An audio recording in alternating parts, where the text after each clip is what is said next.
د کراچۍ په یو لوی هسپتال کې ښځې سره ډیر غلط او ناروا کار وشو چې یو وحشي ډاکټر د خپلې ډیوټۍ په دوران کې د دغه ښځې د یوازیوالي نه غلطه فایده اوچته کړه او هغې سره یې بدکاري وکړه. دغه ښځه چې واده کړې وه او څو بچي هم چې د واده یې 15 یا 6 کاله شوي وو، یو نیوز چینل سره په خپلو خبرو کې د نوم نه ښودلو په خاطر ویلي دي چې زما 2-3 بچي هم دي، خو د اولاد د پیدایش نه پس زما د جوړونو ډیر دردونه پیدا شول چې کله کله به په ما باندې داسې درد راغی چې ما به ویل ژوندی نه پاتې کېږم. همداسې یوه ورځ د ماښام وخت و چې په ما باندې دردونه دومره سیوا شول. موږ د کراچۍ ښار کې اوسېږو، نو په دې وجه باندې را سره خواښې هم نه وه او هغوی کلي کې ژوند کوي چې ما سره تر هسپتاله تللې وه. خاوند مې ناوخته راتلو چې په دغه ورځ باندې زما د تکلیف انتها ډېره زیاته شوه. ما مې خاوند سره رابطه ونیوله چې هغه راته وویل زه زر ځان در رسوم، زما ډیوټۍ کې یوه ګنټه پاتې ده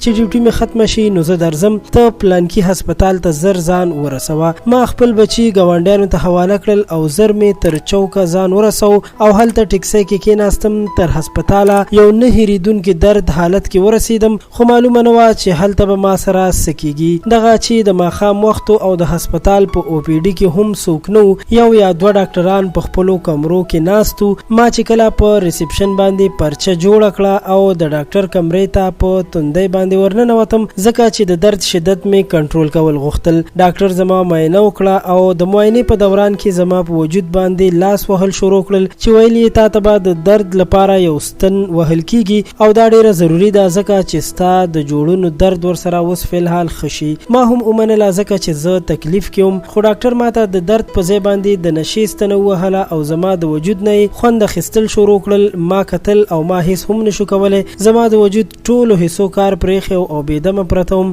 چې څو ساعته پس مې خاوند هم را ورسېدو، خو هغه څه چې دغه بې غیرته ډاکټر کول غوښتل هغه یې راسره وکړل. د خاوند راتګ سره مې هیڅ د خوښۍ احساس ونه کو ځکه چې زما زړه کې یوه لویه ګیله وه او دا ګیله مې د خپل خاوند نه وه ځکه چې ځینې خاوندان ځانونه دومره مصروف کړي چې خپلو ښځو ته بیا وخت نشي ورکولی او ښځه ذات چې بیا یوازې ډاکټر ته یا دوکاندار ته مخامخ کېږي نو داسې وحشیان ورسره داسې کارونه کوي. یقینا چې ټول ډاکټران به داسې نه وي، خو ځینې چې د ښو ډاکټرانو په نوم باندې یو تور داغ وي نو رسوا کول یې پکار دي.